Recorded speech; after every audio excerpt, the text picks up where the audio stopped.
Welcome बच्चों। तो आज के इस वीडियो में हम लोग देखेंगे क्या, physical property of metal and non metal. ठीक, इससे पहले वाली वीडियो में हमने देखा था क्या, डिफरेंट टाइप्स ऑफ एलिमेंट और पीरियोडिक टेबल के बारे में। तो वहां पे देखा था मेटल और बहुत सारे नॉन मेटल्स के एग्जांपल्स। ठीक, तो ये यहाँ पे हम डिफरेंस देखेंगे फिजिकल प्रॉपर्टीज के बेसिस पे मेटल और नॉन मेटल में, जो कि बहुत ही इंपॉर्टेंट पोर्शन होता है मेटल और नॉन मेटल वाले चैप्टर से। बहुत बार पूछा जाता है, बोर्ड्स के पेपर में भी पूछा जाता है, 10th क्लास के पेपर में। ठीक है, तो उसको अच्छे से सुनिएगा। पहला क्या है, फिजिकल स्टेट के बेसिस पे मेटल और नॉन मेटल के बीच में डिफरेंस। तो सबसे पहले क्या है, फिजिकल बोले तो भौतिक अवस्था। देखो, तो मेटल को देखोगे तो जनरली ये कैसे होते हैं, सॉलिड फॉर्म में होते हैं और क्रिस्टलाइन फॉर्म में होते हैं, क्रिस्टल के फॉर्म में पाए जाते हैं, जो हमारे क्या मेटल्स है। नॉन मेटल जो होते हैं ये कैसे होते हैं, कुछ सॉलिड फॉर्म में होते हैं, बाकी ज्यादातर तुम्हें कैसे दिखेंगे, गैसियस फॉर्म में दिखेंगे। ठीक, तो इनका स्टेट क्या होगा, they are solid in state. ये कैसे होते हैं, स्टेट में सॉलिड होते हैं। एक्सेप्शन जो है वो लिख लेंगे, एक्सेप्शन है क्या, हमारा मरकरी, Hg। मरकरी कैसा होता है,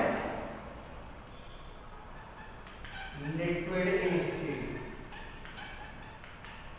ये कैसा होता है, लिक्विड फॉर्म में।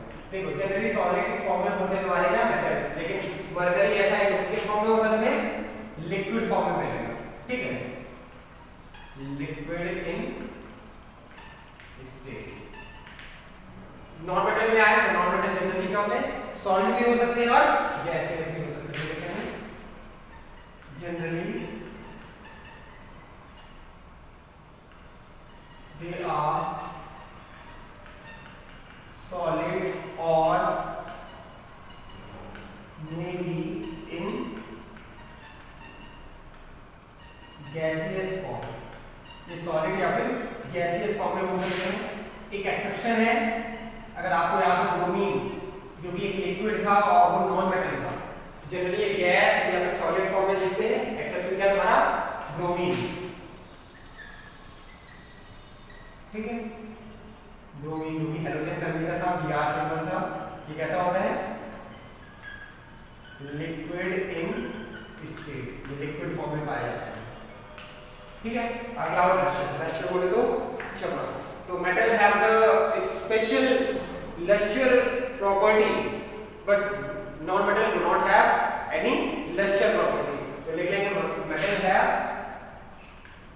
या फिर बोले metals are lustrous in nature, मतलब चमकीले होते हैं। इनकी प्रकृति कैसी होती है, चमकीलापन होता है, इनकी प्राकृतिक मतलब चमकते हैं। और इसमें लिखेंगे non metals are non lustrous. ये कैसे होते हैं, नॉन लस्टरस होते हैं। ठीक है, ये चमकदार नहीं होते हैं। क्लियर, एग्जांपल तुम देखो, कुछ नॉन मेटल्स में ऐसे दिखाई देंगे जो चमकते भी हैं, मतलब जिनके अंदर चमक भी होती है, वो तुम देख सकते हो। एक्सेप्शन है क्या, इसका एक्सेप्शन है डायमंड और साथ साथ डायमंड एंड आयोडीन। आयोडीन के क्रिस्टल भी चमकते हैं। ठीक है, तो diamond and iodine are lustrous in nature. ये कैसे होते हैं, चमकदार होते हैं। आयोडीन और तुम्हें डायमंड चमकने वाले दिखेंगे क्योंकि ये नॉन मेटल है। ठीक है, बाकी सारे मेटल के अंदर तुम्हें कैसे दिखेगी, मतलब लस्टर वाली प्रॉपर्टी चमकदार दिखेगी। ठीक, इसके बाद हार्डनेस क्या है। देखो, जनरली मेटल जो तो बहुत कठोर होते हैं, बहुत हार्ड होते हैं। कुछ मेटल है जिनको हम नाइफ से भी कट कर सकते हैं, जिनको हम आसानी से चाकू से कट कर सकते हैं। ठीक है, जैसे कि तुम्हारा सोडियम और पोटेशियम। सोडियम और पोटेशियम को तुम चाकू से भी कट कर सकते हो, जैसे पनीर होता है ऐसे ही होते हैं, इतने सॉफ्ट होते हैं। देखेंगे जनरली मेटल्स आर हार्ड, और ये कैसे होते हैं, non metals are soft in nature. ये हार्ड होते हैं, ये सॉफ्ट होते हैं। अब तुम एक्सेप्शन क्या होगा, एक्सेप्शन मतलब जो इस बात को फॉलो नहीं कर रहे थे, कौन कौन से मेटल होते हैं, पहला सोडियम, सिंबल होता है Na, एंड पोटेशियम, सिंबल होता है K, are soft in nature. क्या लिखेंगे, can be cut through a knife, मतलब इनको हम चाकू से काट भी सकते, इतने सॉफ्ट होते हैं सोडियम पोटेशियम। इनका एक्सेप्शन क्या है, देखो जनरली नॉन मेटल जो होते हैं सॉफ्ट होते हैं, एक एक्सेप्शन है। एक्सेप्शन क्या है, हमारा डायमंड, और डायमंड दुनिया का सबसे हार्डेस्ट सब्सटेंस है। एक्सेप्शन क्या है, diamond. Diamond is a non metal but still it is hard in nature, and diamond is the one of the most hardest substance of the world। ठीक है, अगला है malleability और brittleness। देखो malleability मतलब होता है कि किसी भी सब्सटेंस की ऐसी प्रॉपर्टी जिसको हम बीट करके, मतलब पीट के उसको सीड के फॉर्म में बना सकते हैं। these substances which can be transformed into a seed, मतलब ऐसे सब्सटेंस जिनको हम सीड के फॉर्म में ट्रांसफॉर्म कर सके, चेंज कर सके उसको पीट के, ठीक है, या substance which can be beaten into a seed, उन्हें हम क्या बोलेंगे, malleable substance, या फिर उस प्रॉपर्टी को बोलेंगे malleability। तो मेटल को देखोगे, कभी तो मेटल को पीटोगे तो क्या हो जाएगा, सीड के फॉर्म में चिपटा हो जाएगा, सीड के फॉर्म में बन जाएगा। लेकिन नॉन मेटल को पीटोगे तो तुरंत ही टूट जाएगा, सीड के फॉर्म में नहीं बनेगा। तो लिख लेंगे malleability में क्या लिखेंगे, मेटल्स आर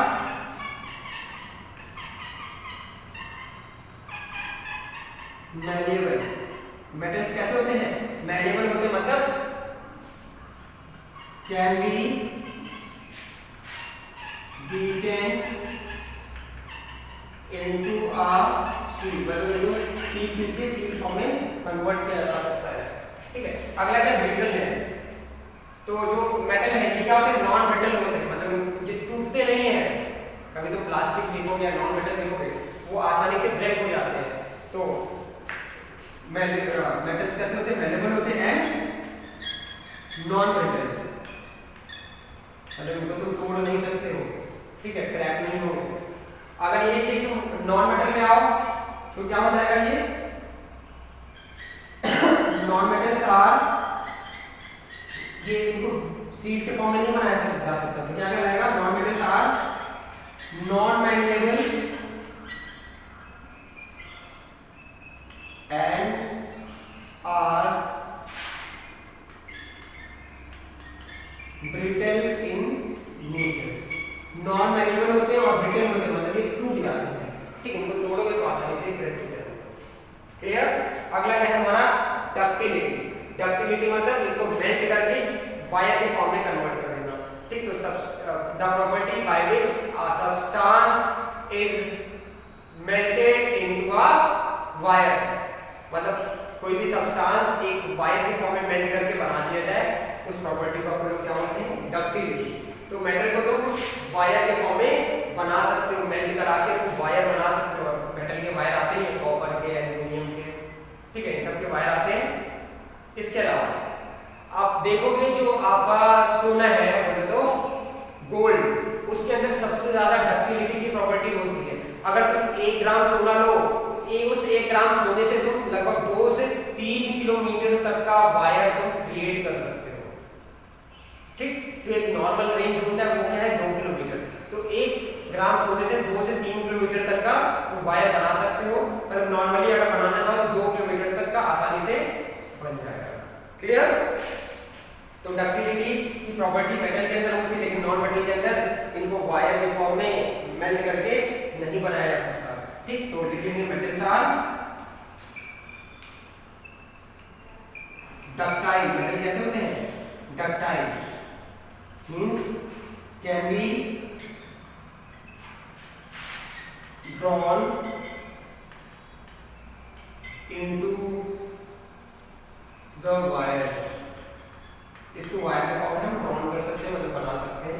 लेकिन इसकी बात करें नॉन मेटल की, तो उनको ये नॉन डक्टाइल होते हैं, मतलब इनके अंदर डक्टिलिटी की प्रॉपर्टी नहीं होती, इनको वायर के फॉर्म में मेल्ट करके नहीं बनाया जा सकता। लिख देंगे नॉन मेटल्स आर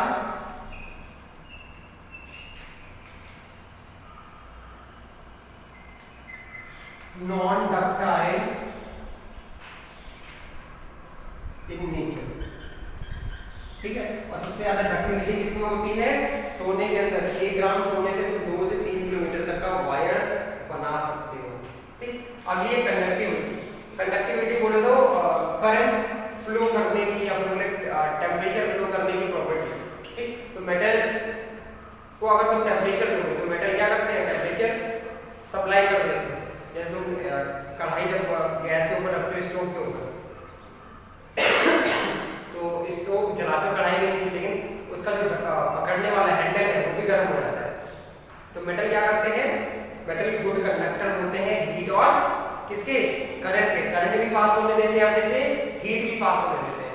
लेकिन नॉन मेटल ना ही करंट पास होने देते हैं, ना ही हीट पास होने देते हैं। ठीक है, तो देख लेंगे कंडक्टिविटी क्या लिखेंगे? Metals are good conductor of heat and electricity। Heat और इलेक्ट्रिसिटी के गुड कंडक्टर होते हैं। कंडक्टर क्या होते हैं? ऐसे सब्सटेंसेस जो अपने से चीजों को फ्लो होने देते हैं। तो हीट फ्लो होने दे रहा है, इलेक्ट्रिसिटी फ्लो होने दे रहा है, तो ये हीट का कंडक्टर और इलेक्ट्रिसिटी का कंडक्टर। इसमें लेकिन क्या लिखेंगे? नॉन मेटल्स आर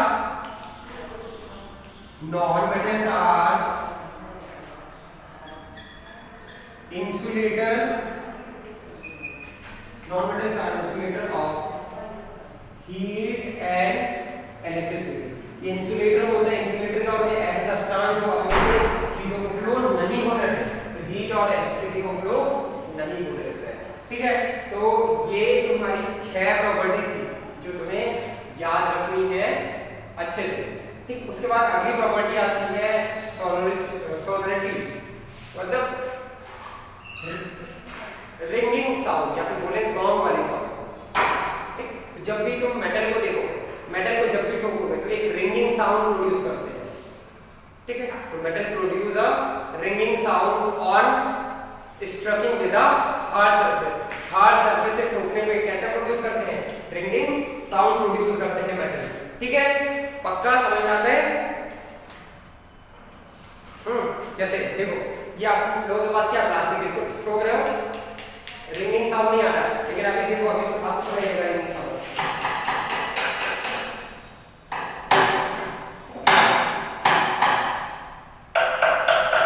आ रहा है रिंगिंग साउंड? हाँ, तो जब भी मेटल को आप क्या करते हो? हिट करते हो या स्ट्रक करते हो किसी भी हार्ड सरफेस से, तो क्या करता है? रिंगिंग साउंड प्रोड्यूस करता है। और उस रिंगिंग साउंड प्रोड्यूस करने की प्रॉपर्टी को हम बोलते हैं सोनोरिटी। क्या बोलते हैं? सोनोरिटी। तो मेटल जो होते हैं सोनोरस होते हैं। सोनोरस का मतलब रिंगिंग साउंड प्रोड्यूस करते हैं, लेकिन नॉन मेटल वहीं पे रिंगिंग साउंड प्रोड्यूस नहीं करते हैं। ठीक, अब रिंगिंग साउंड प्रोड्यूस करने की प्रॉपर्टी की वजह से मंदिरों में घंटा किसका बना होता है? मेटल का। स्कूल में घंटा किसका होता है? मेटल का। क्या नॉन मेटल का बना होता है? नहीं, किसका होता है घंटा? मेटल का। ठीक है, तो लिख लेंगे metals are sonorous in nature। sonorous का मतलब क्या होगा? प्रोड्यूसेस,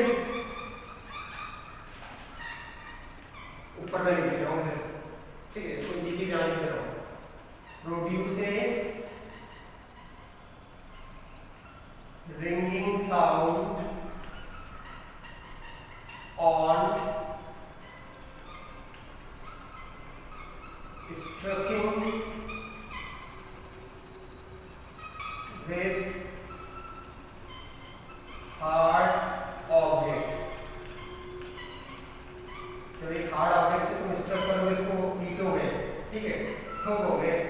क्या होगा, एक रिंगिंग साउंड प्रोड्यूस करेगा। कौन, मेटल। इसी प्रॉपर्टी की वजह से हम घर में या मंदिरों में और जो स्कूलों में घंटियां होती हैं, उन घंटाओं को किस चीज से बनाया जाता है, नॉन मेटल से कि मेटलॉइड से कि मेटल से, मेटल से। ठीक, अगला इसमें आओ, नॉन मेटल में क्या होते हैं, नॉन मेटल्स आर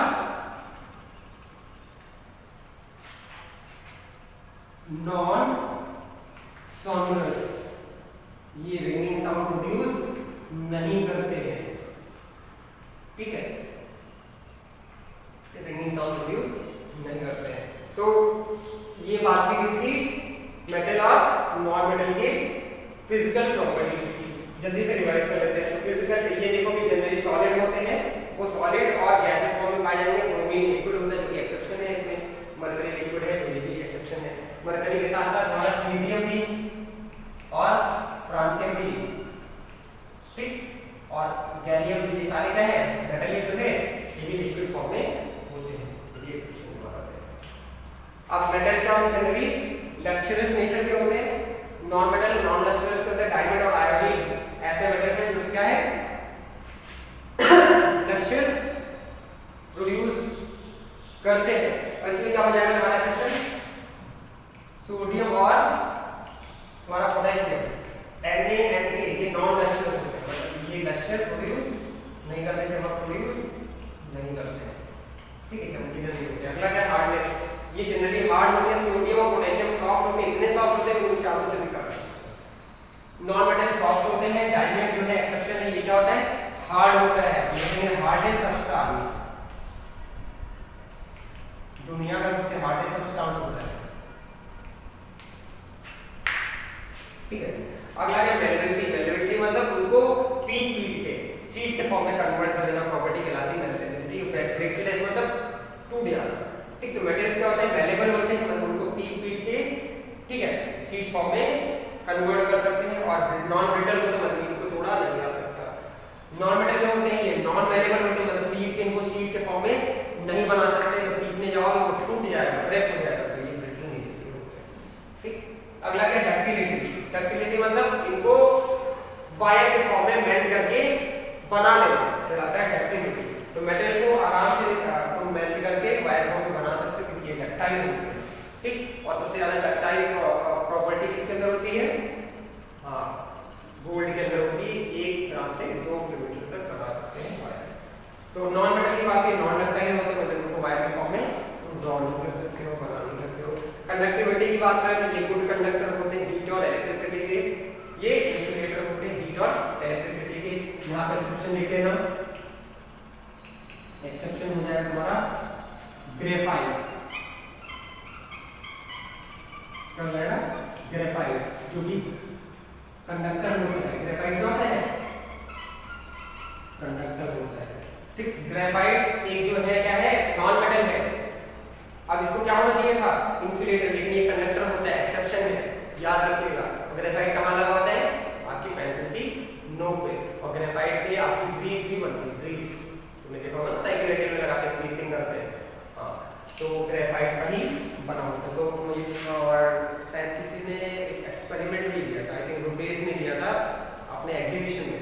क्या बनाया था उसमें, पेंसिल से लगा था। आई थिंक तुम लोग 6th क्लास में, आज से 2 साल पहले 6th क्लास में थे तुम लोग। तो उसने क्या किया था, 2 पेंसिल ली थी, ठीक है, इधर बैटरी से उसने टच कर दिया था वायर, यहाँ से वायर निकाला था, इधर मतलब ग्रेफाइट से, पेंसिल के नोक से, और उसने एक बल्ब में टच कराया था। तो देखो वो जब भी स्विच ऑन करता था तो बल्ब क्या होता था, जलता था। जलता क्यों था, जलता इसीलिए था क्योंकि इसके अंदर में ग्रेफाइट है। ग्रेफाइट यहाँ वायर टच है और यहाँ पे वायर टच है, तो यानी कि ग्रेफाइट के बीच में करंट फ्लो हो रहा होगा, ग्रेफाइट अपने अंदर से करंट जाने दे रहा होगा, तभी लाइट जल रही है। ठीक, तो ग्रेफाइट एक एक्सेप्शन है नॉन मेटल में, जो कि कंडक्टर होता है। अगर सोनोरिटी की बात करें, रिंगिंग साउंड प्रोड्यूस करना, जब भी उसको पीटा जाए, तो मेटल साउंडर्स होते हैं, रिंगिंग साउंड प्रोड्यूस करते हैं। नॉन मेटल प्रोड्यूस नहीं करते हैं रिंगिंग साउंड। क्लियर हुई बात, पक्का, कोई दिक्कत तो नहीं है।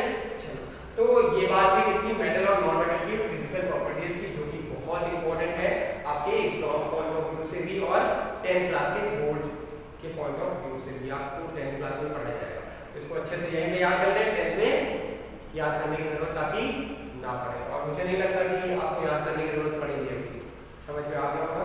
तो एक बार घर पे इसको प्रैक्टिस कर लेंगे, ठीक। अब इसके बाद वाले लेक्चर में हम लोग डिस्कस करेंगे फिजिकल प्रॉपर्टी खत्म हुई, केमिकल प्रॉपर्टी के बारे में। क्लियर? तो तब तक के लिए इसको नोट डाउन कर लें और याद कर लें।